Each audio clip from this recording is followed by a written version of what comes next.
नबी करीम सल्लल्लाहु अलैहि वसल्लम को मेराज कब हुई? आइए अल्लाह के कुरान की तरफ चलते हैं। अल्लाह ताला सूरतुल असरा में फरमाते हैं, सुब्हानल्लज़ी अस्रा बिअब्दिही लैलम मिनल मस्जिदिल हरामी इलल मस्जिदिल अक़सा अल्लज़ी बारकना हौलहू लिनुरियहू मिन आयातिना इन्नहू हुवस समीउल बसीर। फरमाया, पाक है वो जात जो अपने अब्द को यानी बंदे को रात ही रात में मस्जिद हराम से मस्जिद अक्सा तक ले गई। नाज़रीन कराम, वाक़या मेराज एक अजीम शान मौजज़ा और नबी रहमत सल्लल्लाहु अलैहि वसल्लम के लिए अल्लाह की जानिब से अजीम तरीन एजाज है और मोहम्मद बिन अब्दुल्ला सल्लल्लाहु अलैहि वसल्लम के शरफ और अजमत की एक नुमाया दलील है। इस वाक़े के जिक्र में अल्लाह ताला ने नबी करीम सल्लल्लाहु अलैहि वसल्लम का नाम लेने की बजाय लफ्ज अबद इस्तेमाल किया, ताकि ये बात खूब अच्छी तरह ज़हन नशीन हो जाए कि शब की चंद घड़ियों में जमीन व आसमान और जन्नत जहन्नम की सैर करने वाले अल्लाह के महबूब बंदे और गुलाम हैं। ये अजमतें उनको उनके माबूद ने अता की हैं। आप सल्लल्लाहु अलैहि वसल्लम खुद माबूद नहीं, ना ही खालिक हैं, ना ही रब हैं,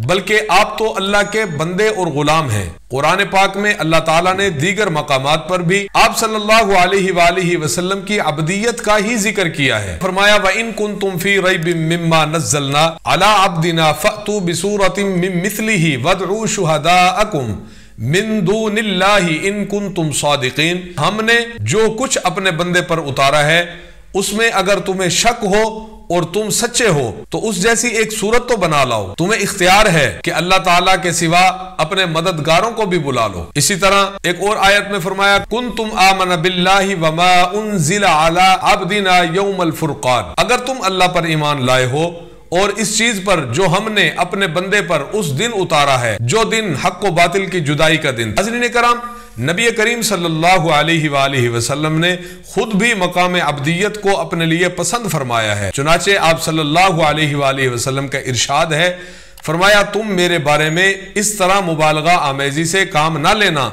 जिस तरह नसारा ने ईसा इब्न मरियम अलैहिस्सलातु वस्सलाम के बारे में गुलव किया है। मैं तो एक बंदा हूं, लिहाजा मुझे अल्लाह का बंदा और रसूल कहो। ये बुखारी शरीफ की सही अहादीस का तर्जमा मैंने आपके सामने पेश किया। नाज़रीन कराम, मुअर्रिखीन का इस बात पर इत्तफाक है कि मेराज का वाकया हिजरत से पहले हुआ, लेकिन हिजरत से कितने पहले हुआ इसमें काफी इख्तलाफ है।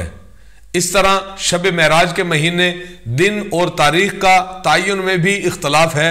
अल्लामा सफ़ीउर रहमान मुबारकपुरी रहमतुल्लाहि ताला अलैह ने अर्रहीकुल मख्तूम में तारीख़ मेराज से मुताल्लिक 6 मुख्तलिफ अक़वाल नकल किए हैं, लेकिन किसी भी कौल को राजे करार नहीं दिया, क्योंकि किसी की तरजीह के हक में काफ़ी दलाइल और शवाहिद मौजूद नहीं थे। अलबत्ता आपने लिखा है, सूरह असरा के सियाक से अंदाजा होता है कि यह वाक़या मक्की जिंदगी के बिल्कुल आखिरी दौर में था। अब यहाँ एक सवाल पैदा होता है, क्या नबी करीम सल्लल्लाहु अलैहि वसल्लम को जो मेराज हुआ था वो रूहानी मेराज था या जिस्मानी मेराज था? अहले सुन्नत व जमात के मुहक्किक उलमाए कराम का फैसला है कि मेराज हालत बेदारी में जिस्म और रूह समेत हुआ और यही कौल बरहक है। इसके चंद दलाइल आपके सामने रख देते हैं। इस वाक़े के लिए अल्लाह ताला ने ताज्जुब का सीगा सुबहाना इस्तेमाल किया है, जैसा कि पहले आयत गुजर चुकी है। अगर ये वाक़या सिर्फ एक ख्वाब होता तो इसमें ताज्जुब की कोई बात नहीं थी, क्योंकि ख्वाब में जमीन व आसमान की सैर एक आम आदमी से भी हो सकती है। दूसरा, अल्लाह ताला ने वाक़या मेराज का जिक्र करते हुए ये फरमाया कि अल्लाह अपने बंदे को ले गया, और ये बात मालूम है कि बंदा जिस्म और रूह दोनों के मुरक्कब का नाम है। कुरान करीम की मुतअद्दिद आयात में लफ्ज़ अबद जिस्म और रूह दोनों के मजमूए पर बोला गया है। मिसाल के तौर पर सूरत ताहा, सूरत शौरा, सूरत दुखान, सूरत बकरा वगैरह में भी मज़कूर है। दलील नंबर 3, कुफार ने इस वाक़े की तकज़ीब की, बल्कि बाज़ ज़ईफ़ुल ईमान मुसलमानों के भी कदम डगमगा गए। अगर ये वाक़या ख्वाब होता या फ़कत कोई रूहानी सैर होती तो इसमें ऐसी हैरत की कोई बात नहीं थी जिसको झुटलाने की ज़रूरत हो। नंबर 4, रिवायात में है कि कुफार ने बैतुल मक़दस के ताल्लुक से नबी सल्लल्लाहु अलैहि वसल्लम से सवालात किए तो अल्लाह ताला ने बैतुल मक़दस को आप सल्लल्लाहु अलैहि वसल्लम के सामने कर दिया। कुफार पूछते जाते थे और आप सामने देख देख कर बतलाते जाते थे। अगर ये सिर्फ ख्वाब ही की बात होती तो कुफार की जानिब से बैतुल मक़दस के मुतालिक पूछने की जरूरत ना होती। अगर किसी ने पूछा भी होता तो इतना जवाब देना काफी था कि मैं तो आपको अपना ख्वाब बयान कर रहा हूँ। अल्लाह ताला को बैतुल मक़दस आपके सामने जलवागर कर देने की कोई जरूरत ना होती। नाज़रीन किराम, अब चलते हैं वाक़या मेराज के पस मंजर की तरफ।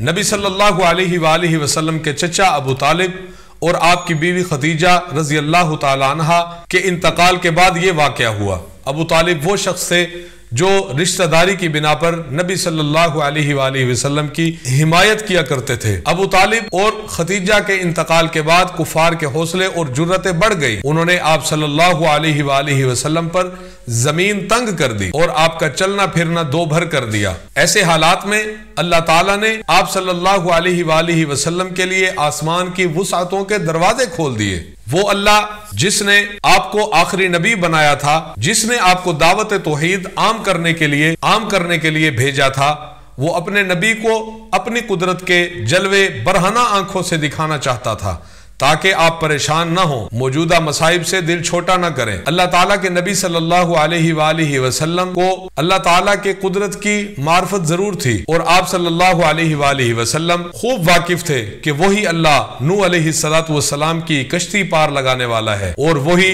यूनुस को मछली के पेट से दोबारा जिंदा सलामत वापस लाने वाला है और वही इब्राहीम अलैहिस्सलातु वस्सलाम पर आग के शोलों को गुलो गुलजार बनाने वाला है और वही मूसा अलैहिस्सलातु वस्सलाम को दरिया पार करवा कर निजात अता फरमाने वाला है और उसी दरिया में फिरौन को गर्क करने वाला है और वही ईसा अलैहिस्सलातु वस्सलाम को तख्तादार से महफूज रखने वाला है।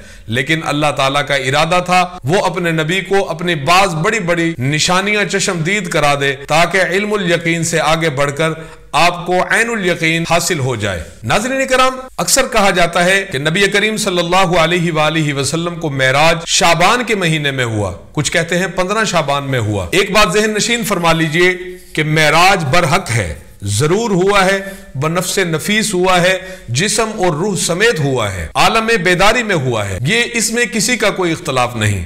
लेकिन मेराज की तारीख बिल्कुल किसी भी सही हदीस में साबित नहीं है। जैसा कि अलामा अबू शामा लिखते हैं कि बाज किस्सा गो ने कहा है कि रसूलुल्लाह सल्लल्लाहु अलैहि वसल्लम को मेराज माह रजब में हुई है। मुहक्किकीन के यहाँ ये सरीह झूठ है। इसी तरह शेखुल इस्लाम अल्लामा इब्न तैमिया रहमतुल्लाहि ताला अलैह फरमाते हैं कि ऐसी कोई दलील नहीं जिससे मेराज का महीना, अशरा या तारीख का इल्म हो सके, बल्कि इसके मुतालिक जितनी भी रिवायात वारिद हैं सारी की सारी मुनक़ते और ज़ईफ हैं, कोई भी काबिल असनाद नहीं है। लैलतुल असरा का नाम दिया जाता है, उसमें बतौर खास शब बेदारी या कोई भी इबादत करना मशरू नहीं है। इसी तरह अल्लामा इब्न क़य्यम रहमतुल्लाहि ताला अलैह फरमाते हैं कि मेराज के बारे में बगैर इल्म के कलाम करना किसी के लिए जायज नहीं है। किसी मुसलमान से साबित नहीं कि उसने इस रात को दीगर रातों खसूसन लैलतुल क़द्र पर फजीलत दी हो। सहाबा और ताबईन में से कोई भी इस रात को खास करके इबादत नहीं करता था और ना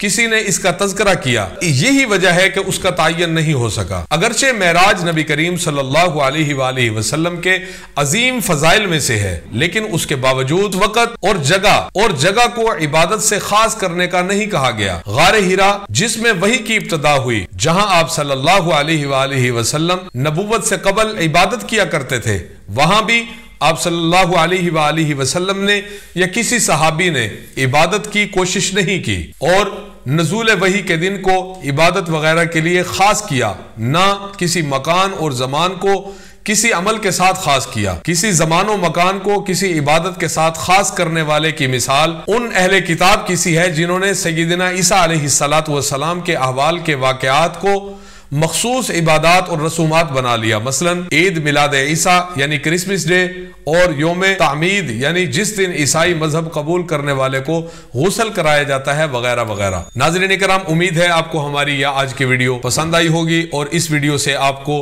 ये जरूर इल्म हो गया होगा कि नबी करीम सल्लल्लाहु अलैहि वसल्लम की मेराज की असल तारीख क्या है और इसके बारे में हकाइक क्या हैं, जो मखसूस इबादात बताई जाती हैं उनकी हकीकत क्या है। इंशाअल्लाह इसी तरह ईमान अफरोज और अकीदे को दुरुस्त करने वाली बेहतरीन इस्लामी ईमान अफरोज वीडियो लेके हाजिर होते रहेंगे। आपसे गुजारिश है कि अगर अभी तक आपने हमारा चैनल सब्सक्राइब नहीं किया तो चैनल को अभी से सब्सक्राइब करके घंटी के निशान को जरूर दबा दें और वीडियो को लाइक करके हमारी हौसला अफजाई कर दें। अब तक के लिए इतना ही, मिलते हैं एक नई वीडियो के साथ, तब तक के लिए इजाजत दीजिए। अल्लाह निगहबान। अस्सलामु अलैकुम वरहमतुल्लाहि वबरकातुहू।